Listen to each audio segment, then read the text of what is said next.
आज विक्रम सम्वत 2078 साल असार 4 गते शुक्रबार, ईस्वी सम्वत 18 जुन 2021। काठमाडौँमा रेडियो एनआरएन 99.1, देशभर विभिन्न एफएम र संसारभर रेडियो NRN.com मार्फत प्रसारण भइरहेको नेपाली रेडियो नेटवर्कको नेपाली खबरमा गोमा परियार र सरोज कोइरालाको नमस्कार।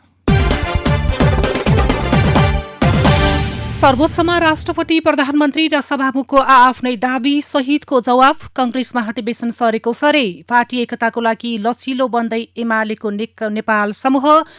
बाढी प्रभावित क्षेत्रमा प्रकोपको जोखिम लगायतका खबर आजका पत्रपत्रिकाको अघिल्लो पृष्ठमा छापिएका छन् भने कान्तिपुरमा छापिएको ज्यान बाहेक केही जोगिएन शीर्षकको खबरलाई आजको हामीले खास खबर बनाएका छौं। वर्षा अझै रोकिएको छैन। कालो लेदोले भरिएको डरलाग्दो बाढीले बजारलाई क्रमशः कटान गर्दैछ। तटीय क्षेत्रका अधिकांश 2 तले घर बाढीमै हराइसके, केहीको अवशेष देखिएको छ। बजारका 4-5 तले चिटिक्क देखिने घरलाई लेदोले ढाकेको छ। जिल्लाको समृद्ध नगरमा गरिने मेलम्ची बजारलाई बाढीले मंगलबार एक रातमै बगर बनाएको छ। त्यही बगरबीच नदी छेउमा चुर्लुम्म डुबेको आफ्नो घर हेर्दै बसिरहेका मेलम्ची नगरपालिका 11 का 46 वर्षीय हिराकाजी श्रेष्ठ बेला बेला मुख छोपेर रोइरहेका छन्। मेलम्चीको इन्द्रेश्वरी माध्यमिक विद्यालयको एउटा कोठामा आश्रय लिइरहेका उनको 4 जनाको परिवार निधाएको छैन। ज्यान बाहेक केही जोगिएन। यही एक सरो कपडा ज्यानमा छ। त्यति हो, ऋण गरेर बनाएको घर जग्गा सबै बाढीले निल्यो। कहाँ जानु, के गर्नु? बिहिबार दिउँसो मेलम्ची बजार देखाउँदै उनले भने, श्रेष्ठले 70 लाख रुपैयाँ लगानी गरेर 4 तले घर बनाएका थिए। उनले घर बनाउँदा लागेको 10 लाख ऋण तिर्न अझै बाँकी छ। अब उनी कहाँ गएर बस्ने अन्यलमा छन्। मेलम्ची बजारको माथिल्लो भेग टारबाट घर हेर्दै गरेकी मेलम्ची नगर टारकी 34 वर्षीय मणिता थापाका आँखा अझै ओभाएका छैनन्। घर त डुब्यो, यो स्कुले कोठामा कतिन्जेल बसिरहनु पर्ने हो थाहा छैन। राहतको भरमा पेट भरिएको छ। जग्गा सम्पत्ति सबै एकै रातमा बगर बनाइदियो, उनले भनिन्। सवारी चालक श्रीमानको काम खोसियो। 2 सरो लत्ता कपडा र साथमा भएको नगद बाहेक घरबाट केही निकाल्न नपाएपछि उनको 3 जनाको परिवारलाई यहाँ बस्न मन लागेको छैन। हामी जस्तै सबै एकअर्कालाई हेरेर चित्त बुझाउनु परेको छ। कतै जान पनि कोरोनाको डर छ। कहाँ जानु र, उनले भनिन्। नेपाली रेडियो नेटवर्कको नेपाली खबरमा अब पहिलो पृष्ठको खबर। राजधानी दैनिकमा सर्वोच्चमा जवाफ दाबी आफ्नै शीर्षकमा खबर छापिएको छ। प्रधानमन्त्री केपी शर्मा ओलीले अदालत संविधान र कानूनको व्याख्या गर्ने निकाय भएकाले उसले प्रधानमन्त्री नियुक्त गर्न नसक्ने बताएका छन्। कांग्रेस सभापति शेरबहादुर देउवालाई प्रधानमन्त्री बनाउन माग गर्दै 146 सांसदको हस्ताक्षरसहित सर्वोच्चमा दायर भएको रिटको लिखित जवाफ पेश गर्दै प्रधानमन्त्री ओलीले प्रधानमन्त्री नियुक्ति गर्ने अधिकार सर्वोच्च अदालतलाई नभएको जिकिर गरेका छन्। विपक्षी शेरबहादुर देउवाले माग दाबी पेश गर्दा आफूलाई प्रधानमन्त्री नियुक्त गर्न समेत माग गर्नुभएको रहेछ। अदालतले संविधान र कानूनको व्याख्या गर्ने हो। अदालत आफैले व्यवस्थापिका वा कार्यपालिकाको भूमिका निर्वाह गर्न सक्दैन, ओलीको जवाफमा भनिएको छ। यो नितान्त राजनीतिक र कार्यपालिकाको प्रक्रिया हो।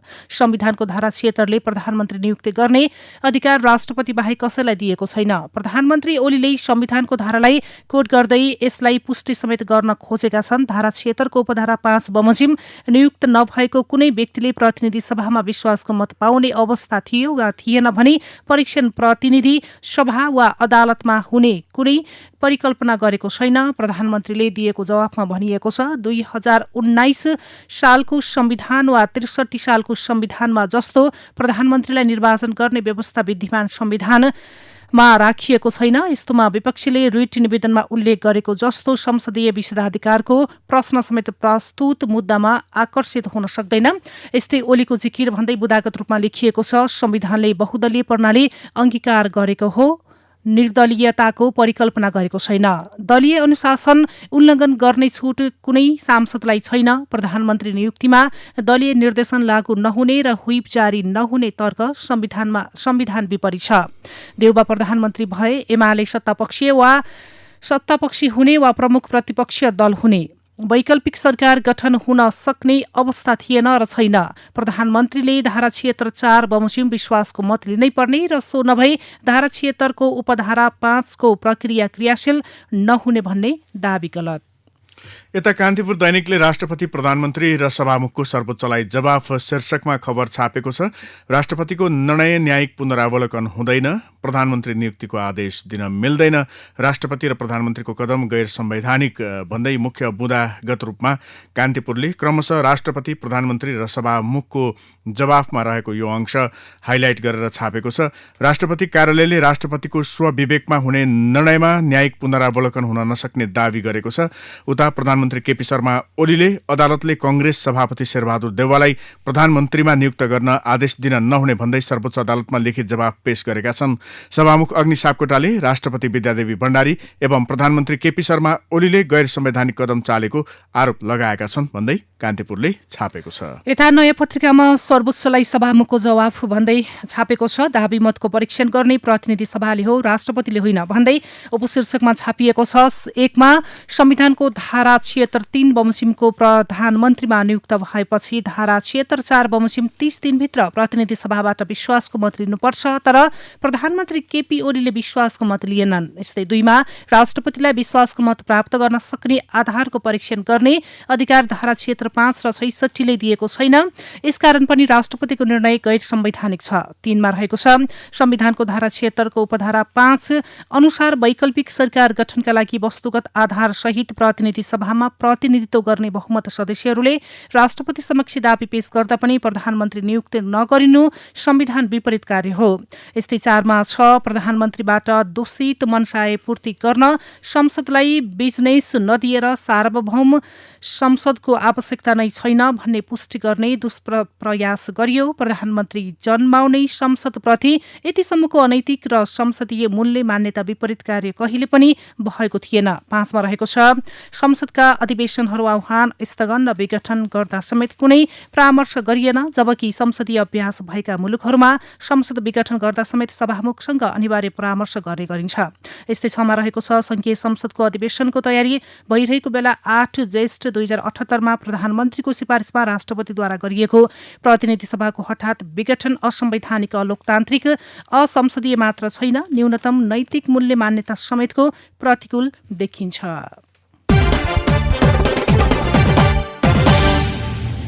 पार्टी एकताका लागि लचिलो बन्दै नेपाल समूह शीर्षकमा हिमालय टाइम्सले खबर लेखेको छ। नेकपा एमाले माधव नेपाल समूहले पार्टी एकताका लागि अध्यक्ष केपी शर्मा ओलीको प्रस्तावमा सकारात्मक रहेको संकेत गरेको छ। प्रधानमन्त्री समेत रहनुभएका अध्यक्ष ओलीले केही समय अघि जेठ 3 अघिको अवस्थामा फर्किन सकिने बताएपछि नेपाल समूहले पनि सकारात्मक रहेको संकेत गरेको हो। सर्वोच्चमा बुझाइएको हस्ताक्षर फिर्ता लिनुपर्ने शर्तसहित ओलीले एकताका लागि आह्वान गरेपछि केही झस्किएको नेपाल समूह ओलीले भने अनुसार अहिले आफ्नो समूहमा जेठ 3 को अभ्यास गरिरहेको छ। यता मुख्य केही बुँदाहरू छन्। बैठकमा सहभागी हुँदै पन्त र भूषाल, अहिले स्थायी कमिटी सदस्यकै रूपमा नेताहरू पन्त र भूषाल बैठकमा पनि सहभागी भइरहनु भएको छ। नेपाल पक्षले यसलाई एकताका लागि ओली तयार भए समाधान गर्न सकिने समस्याका रूपमा व्याख्या गर्दै आएको छ भने ओली समूह एकतापछिको एमालेमा आउन नेपाल समूह तयार रहेको संकेत मिलेको बताउँदै आएको छ। यस्तै ओली पक्ष भन्छ नेपाल समूहको उद्देश्य एकता होइन। अर्को बुँदा छापिएको छ। एकताका लागि जेठ 3 को रटान लगाइरहेको नेपाल समूहले एकता नचाहेको ओली पक्षको आरोप छ। आफै जेठ 3 पछिका संरचनामा काम गर्ने अनि अध्यक्षले सोही अनुसार एकता कायम राखौं भन्दा नमान्नु एकता नचाहेको जस्तै भएको ओली पक्षका एक नेताले बताए, हिमालय टाइम्सले लेखेको छ। नागरिक दैनिकमा कंग्रेस महाधिवेशन सरेको सरी शीर्षकमा खबर छापिएको छ। 3.5 वर्ष अघि प्रतिनिधि र प्रदेश सभा निर्वाचनमा पार्टी नराम्रोसँग पराजित भएपछि नेपाली कंग्रेसका नेताहरूले सभापति शेरबहादुर देउवाको राजीनामा मागे। 4, 8, 16 भाइ सहितका विभिन्न गुट, उपगुट र समूहहरू दिनहुजसो भेलामा जुटे। सभापति देउवामाथि केन्द्रीय समितिभित्र र बाहिरबाट दबाव दिन असन्तुष्ट पक्ष सक्रिय रह्यो। निर्वाचनमा पार्टीको पराजयपछि देउवाले नैतिकताका आधारमा राजीनामा नामत गर्नुपर्ने मात्र होइन, पार्टीको विशेष महाधिवेशनबाट उनलाई हटाउनुपर्ने धारणा पनि केही नेताले राखे। तर विशेष महाधिवेशनका लागि विधि र विधान सम्मत निर्णय प्रक्रिया अघि बढेन। निर्वाचन पराजयको राप सेलाउँदै जाँदा सभापति देउबा विरुद्धको आक्रोश पनि मत्थर हुँदै गयो। विशेष महाधिवेशनबाट नेतृत्व परिवर्तन गर्ने दावी गर्ने युवा नेताहरूले पार्टीको अर्ली महाधिवेशनको मुद्दा बाहिर ल्याए। उक्त विषय कंग्रेसमा केही महिना चर्चामा रहे पनि 3.5 वर्षमा कंग्रेसको विशेष वा अर्ली महाधिवेशन होइन, नियमित महाधिवेशन समेत हुन सकेन। 4 वर्षभित्र पार्टीको नियमित महाधिवेशन गर्नुपर्ने विधानमा व्यवस्था छ। 2076 को फागुनमै 4 वर्षीय कार्यकाल गुजारेको कंग्रेसले विधानको विशेष व्यवस्थालाई टेक्दै 1 वर्ष कार्यकाल बढायो। त्यस बीचमा महाधिवेशन गर्न कंग्रेसले मिति पनि तोक्यो र पार्टीभित्रको आन्तरिक विवाद, क्रियाशील सदस्यता वितरण र कोरोना भाइरसको संक्रमणका कारण कंग्रेसको 14औं महाधिवेशन हुन सकेन। महाधिवेशनको पूर्वधारका रूपमा रहेको क्रियाशील सदस्यता नवीकरण र वितरण कंग्रेसले 2 वर्ष अघिदेखि शुरू गरेको थियो, तर अहिलेसम्म सकिएको छैन। संगठन समायोजन सदस्यता वितरणको काम नसकेको कंग्रेसले 2077 फागुन 7 देखि 10 गतेसम्म काठमाडौँमा गर्ने भनिएको 14औं महाधिवेशन कोरोना भाइरस संक्रमणलाई देखाउँदै स्थगित गर्यो। संवैधानिक व्यवस्थाको सहारा लिँदै कंग्रेस केन्द्रीय समितिको बैठकले 78 भदौ 7 देखि 10 गतेसम्म महाधिवेशन गर्ने नयाँ कार्यतालिका सार्वजनिक गर्यो। तर कोरोना भाइरसको दोस्रो लहर र आन्तरिक विवादका कारण पछिल्लो कार्यतालिका पनि पूर्ण रूपमा प्रभावित मात्र भएको छैन, भदौमा महाधिवेशन हुनेमा पनि संशय उत्पन्न भएको छ। पार्टीको वैधता कसरी जोगाउन सकिन्छ भनेर कंग्रेसभित्र छलफल र बहस जारी रहेका बेला कोरोना भाइरसको संक्रमणको बीच भदौमै महाधिवेशन गर्ने पदाधिकारी र पूर्व पदाधिकारी सहितको समझदारी रहेको छ। ज्येष्ठ 29 गतिको बैठकले महाधिवेशनको अन्तिम मिति 9 दिन पर धक्कल्दै नयाँ कार्यतालिका प्रस्ताव गरेको थियो। बिहिबार पार्टी केन्द्रीय कार्यालय सानेपामा बसेको केन्द्रीय समितिको बैठकले भदौ 16 देखि 19 गतिसम्म 14औं महाधिवेशन गर्ने गरी फेरि पछाडि सारिएको छ। बाढी पहिरो र डुबानको चपेटामा परेका 15 भन्दा बढी जिल्लामा पानीजन्य एवं श्वास प्रश्वास सम्बन्धी रोग संक्रमणको जोखिम रहेकाले सजग रहन विज्ञहरूले सुझाएका छन्। शुक्रराज ट्रपिकल तथा सरुवा रोग अस्पताल टेकुका क्लिनिकल रिसर्च युनिट संयोजक डाक्टर शेरबहादुर पुनका अनुसार बाढी पहिरोपछि पानीजन्य र श्वास प्रश्वास जन्य समस्या देखिन सक्ने बताए। सामूहिक बसाइका क्रममा स्वास्थ्य मापदण्ड नअपनाउँदा कोरोना संक्रमण रुगाखुकीको जोखिम हुन्छ। त्यस्तै सरसफाईको कमीले पानीजन्य रोगको डर उत्तिकै छ, डाक्टर पुनले भने। बाढी पहिरो र डुबान क्षेत्रमा पानीको गुणस्तर र स्वच्छतातर्फ ध्यान दिन नसकिएको उनले बताए। पानीको स्रोत दूषित हुँदा झाडा पखला, आउँ, टाइफाइड, हैजा, भाइरल हेपाटाइटिस ए लगायत पानीजन्य सरुवा रोगको जोखिम बढ्ने डाक्टर पुनको भनाइ छ। उनका अनुसार विस्थापितहरूको एकै ठाउँमा सामूहिक बसाई भएका बेला स्वास्थ्य मापदण्ड पालना नहुने र सरसफाईको कमीले रोगहरू निम्तिन्छन्। बाढी प्रभावित क्षेत्रमा प्रकोपको जोखिम शीर्षकमा अन्नपूर्ण पोस्टले खबर छापेको छ। जाजरकोटमा 7 जना सम्पर्कविहीन शीर्षकमा नागरिकमा खबर छापिएको छ। जाजरकोट स्थित कुसे गाउँपालिका 8 जलजला पाटनमा चौपाया चराउन गएका 7 जनाको उद्धारमा समस्या भएको छ। लगातार वर्षा र चिसो हावा चलेका कारण उद्धारमा समस्या भएको जनाइएको छ। औलाजाका 11 जना ज्येष्ठ 31 गते गाई, भैँसी र बाख्रा लिएर पाटन गएका थिए। पाटनमा एक्कासी हावाहुरीसँगै ठूलो वर्षा भएपछि 4 जना घर फर्किएका थिए भने 7 जना सम्पर्कविहीन भएको जिल्ला प्रहरी कार्यालयका प्रमुख डीएसपी मधुकुमार थापाले जानकारी दिएका छन्। 44 वर्षीय भक्तबहादुर रोकाया, 10 वर्षीय कृष्ण रोकाया, 14 वर्षीय दुर्गा रोकाया र 55 वर्षीय गंगा खड्का सम्पर्कमा आएका छन्। 35 वर्षीय दिलबहादुर खड्का, 25 वर्षका विक्रम खड्का, 28 वर्षका चन्द्रा खड्का, 18 वर्षीय भविन्द्र खड्का, 12 वर्षीय भीमबहादुर खड्का, 17 वर्षीय तुलसरा खड्का र सोही गाउँपालिका वडा नम्बर 9 चैनका 40 वर्षीय कृष्ण रोकाया सम्पर्कविहीन भएको डीएसपी थापाले बताएका छन्। खोप खरिदमा नन डिस्क्लोजर एग्रिमेन्ट शर्त शीर्षकमा राजधानी दैनिकले खबर लेखेको छ। खोप उत्पादक राष्ट्रहरूले कोरोना विरुद्धको खोप खरिदका लागि नन डिस्क्लोजर एग्रिमेन्ट नीति अवलम्बन गर्नुपर्ने बताएपछि सरकारले सो शर्त पालना गर्ने भएको छ। नेपालले खोप खरिदका लागि प्रस्ताव गर्दा चिनिया कम्पनीले मूल्य लगायतका विषय सार्वजनिक नगर्ने गरी नन डिस्क्लोजर एग्रिमेन्ट गर्नुपर्ने जनाएको थियो। स्वास्थ्य मन्त्रालयका अनुसार खोप खरिदका लागि चीनले नन डिस्क्लोजर एग्रिमेन्टको प्रस्ताव गरेको छ। कोभिड-19 अध्यादेशमा कोभिड-19 रोकथाम, नियन्त्रण निदान र उपचारका लागि भए गरेका काम कारबाही सम्बन्धी सूचना सम्बन्धित निकायले नियमित रूपमा सार्वजनिक गर्नुपर्ने उल्लेख छ। स्वास्थ्य मन्त्रालयका एक अधिकारीले भने, हामीले खोपको विषयमा अलिक संवेदनशील हुनुपर्छ। अन्य देशमा पनि खरिद प्रक्रिया लगायतमा नन डिस्क्लोजर एग्रिमेन्ट शर्त लागू हुने गर्छ। खोप खरिदमा नन डिस्क्लोजर एग्रिमेन्ट शर्त शीर्षकमा राजधानीमा खबर छ। राजधानी दैनिकमै अर्को खबर छापिएको छ। अब निर्माण क्षेत्र र उद्योग खुल्ला शीर्षकमा सरकारले कोरोना नियन्त्रणका लागि जारी निषेधाज्ञालाई क्रमशः खुकुलो बनाउँदै जाने नीति तय गरेको छ। कोभिड-19 व्यवस्थापन निर्देशक समितिको दोस्रो बैठकले निर्माण क्षेत्र र उद्योग खुला गर्ने निर्णय गरेको छ। प्रधानमन्त्री निवास बालुवाटारमा बिहिबार बसेको बैठकले यो सातासम्म जारी लकडाउनपछि केही खुकुलो बनाउन लागेको हो।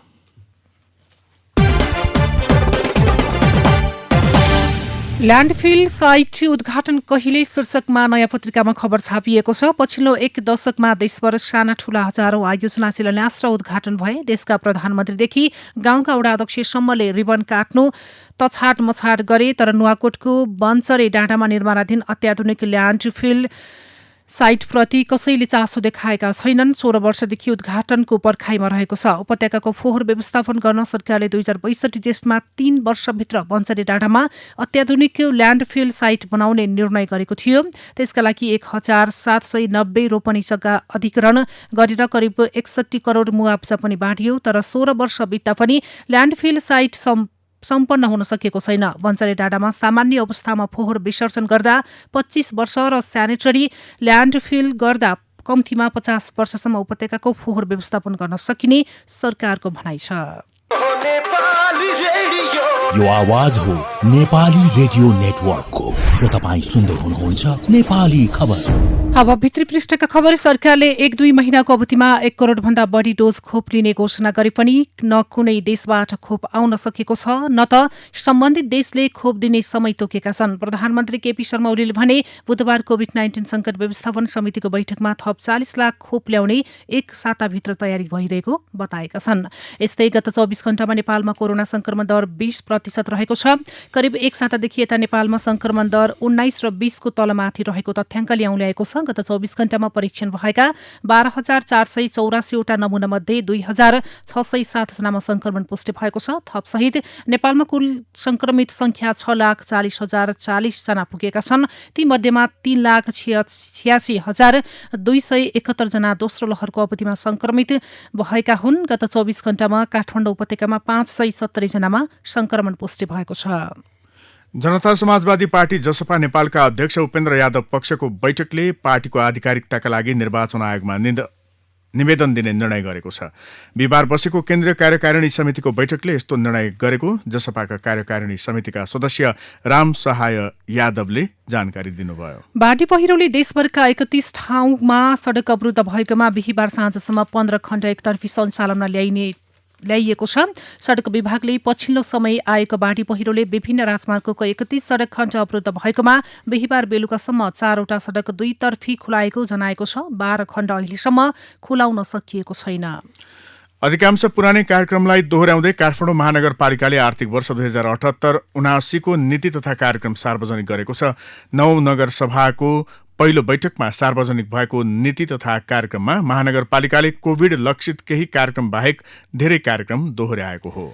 आमदानीका हिसाबले आकर्षक गन्तव्यको रूपमा रहेको दक्षिण कोरियाको रोजगारी अझै खुल्ने सुरसार छैन। 15 महिनादेखि कोरिया रोजगारी बन्द छ। कोरिया रोजगारी स्थगित हुँदा रोजगार अनुमति प्रणाली अन्तर्गत कोरियन भाषा परीक्षा उत्तीर्ण गरेका करिब 10,000 अन्यलमा परेका छन्। पहिलो लहरको कोरोना महामारी फैलिएको बेला नेपालले बन्द गरेको कोरिया रोजगारी अहिले कोरिया सरकारले बन्द गरेको श्रम रोजगार तथा सामाजिक सुरक्षा मन्त्रालयका अधिकारी बताउँछन्।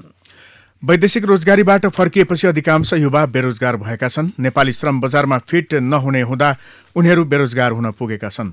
पछिल्लो समयमा विश्वव्यापी रूपमा फैलिएको कोरोना भाइरस कोभिड-19ले बेरोजगारी झनै बढाएको छ। कोरोना संक्रमणले गर्दा झण्डै 2 महिना खुम्चिएको बैंक तथा वित्तीय संस्थाको सेवा असार 7 गते सोमबारदेखि भने पूर्ण रूपमा सञ्चालनमा आउने भएको छ। नेपाल बैंकर्स संघको बिहिबार सम्पन्न कार्य समितिको बैठकमा सबै खाले बैंकिङ कारोबार खुला गर्ने सहमति भएको छ। अब शेयर बजार नेपाल धितोपत्र बोर्ड सेभोनले 23वटा जलविद्युत सम्बन्धी कम्पनी सहित 51वटा कम्पनीलाई जोखिम सूचीमा राखेकै दिन मंगलबार विद्युत विकास विभागले जलविद्युत आयोजनाले विगत 3 वर्षमा गरेको आय विवरण सार्वजनिक गरेको छ। सेभोनले जोखिम सूचीमा राखेको कम्पनीबारे थप अध्ययन गरिरहेको भन्दै यस्ता कम्पनीको शेयर कारोबार गर्दा सतर्क रहन आग्रह गरेको छ। यो आवाज हो नेपाली रेडियो नेटवर्कको र तपाईँ सुन्दै हुनुहुन्छ नेपाली खबर।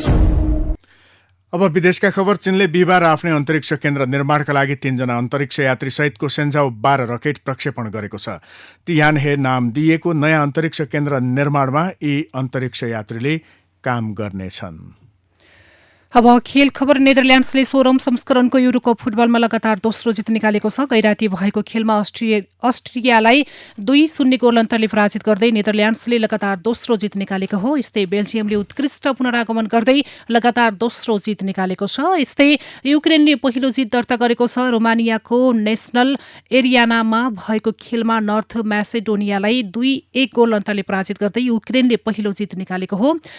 यस्तै आज युरोपको विभिन्न 11 शहरमा आयोजना भइरहेको 16औं संस्करणको युरोकप फुटबलमा विभिन्न 3 खेलहरू हुने भएका छन्। अब विचार विश्लेषण। बाढी पहिरो जोखिमबाट बच्न भौगर्भिक अध्ययन जरुरी शीर्षकमा राजधानी दैनिकको सम्पादकीय विचार। जोखिम एक आपसमा अन्तर्सम्बन्धित भएर देखा पर्छन्। यी दुवै समस्याले ल्याउने अर्को समस्या भनेको डुबानको समस्या हो। पहाडमा बाढी र पहिरोका समस्या जति गम्भीर रूपमा प्रकट हुन्छ त्यत्तिकै तराईमा यसले गम्भीर प्रकृतिका डुबानका समस्या निम्त्याइरहेको हुन्छ। अन्तर्सम्बन्धित यी जोखिमका पछाडि नेपालको पहाडी इलाकाको भौगर्भिक बनोटले ठूलो काम गरिरहेको छ। त्यसैले पनि विस्तार भइरहेका पहाडी तथा तराईका बस्ती यी समस्याबाट कम प्रभावित हुने र बसाइका हिसाबले बढी सुरक्षित हुने इलाका सरकार र राष्ट्रिय योजना आयोगको प्राथमिकतामा पर्नुपर्छ। यसका लागि सम्बन्धित बस्तीहरूमा रहेका जनसाधारणसम्म सबैले बुझ्ने र महसुस गर्ने गरी सचेतनाको अभियान तथा सूचना प्रवाह गरिनु जरुरी हुन जान्छ। यता नयाँ पत्रिकामा ओली रासमा सार्वभौम ऋण र बजेट शीर्षकमा हरि रोकाको लेख छापिएको छ। 2074 को फागुनमा ओली सत्तारूढ हुँदा मुलुकको सार्वभौम ऋण 8 खर्ब 43 अर्ब थियो। 77 फागुनमा 15 खर्ब 89 अर्ब 46 करोड पुगेको छ। ऋण लिने मुलुकले वस्तु तथा सेवा उत्पादन बढाउन सकिरहेको छैन भने ऋणको किस्ता र ब्याज तिरेपछि मुद्रास्फीति बढ्न जान्छ। किनकि ऋण तिर्नका लागि बैंक वा अन्य साहुबाट ऋण नै काटिएको हुन्छ या त चुक्ता गर्न सक्दिन भनेर डिफन्ड घोषणा गर्नुपर्ने हुन्छ। यद्यपि यी दुवैले पुर्याउने घाटा नै हो। यस्तै ओली प्रशासनले राज्यको महत्त्व जनताप्रति जिम्मेवारीका तहमा नै बुझेन। उसले राज्य सत्तालाई मोजमस्तीको औजार सम्झियो। हुँदाहुँदा ओलीको दिमागमा जसरी पनि सत्तारूढ भइरहने भूत सवार भयो, जसलाई राजनीतिक भाषामा सर्वसत्तावाद भनेर बुझिन्छ। यो गैर जिम्मेवारीपनले नेपाललाई तन्नम बनाउने खेलमा उनी लागेका छन्।